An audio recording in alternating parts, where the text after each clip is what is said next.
নির্বাচন শেষ হওয়ার সর্বোচ্চ ১২ ঘণ্টা পরেও ফলাফল ঘোষণা করা না হলে অসৎ কোনো উদ্দেশ্য আছে ধরে নেওয়া হবে বলে মন্তব্য করেছেন বিএনপির স্থায়ী কমিটির সদস্য ও ঢাকা ৮ আসনের প্রার্থী মির্জা আব্বাস।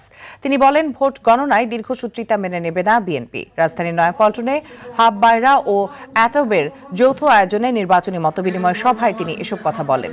মির্জা আব্বাস অভিযোগ করেন, নির্বাচন কমিশন ও সরকারের ঘাপটি মেরে আছে ষড়যন্ত্রকারীরা। নির্বাচন বানচাল ও বিতর্কিত করতে তারা ভোটের ফলাফল ঘোষণা বিলম্বিত করতে চায়। সরকার এবং কমিশন দেশের মানুষকে একটি ভালো নির্বাচন উপহার দেবে বলেও প্রত্যাশা করেন বিএনপির স্থায়ী কমিটির এই সদস্য।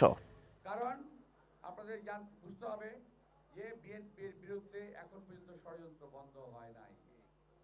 আপনারা দেখেছেন কার সমর্থনে, কিসের আশায় নির্বাচন কমিশনের কিছু কিছু লোক বলতেছে নির্বাচনের রেজাল্ট দিতে 3 দিন সময় লাগবে।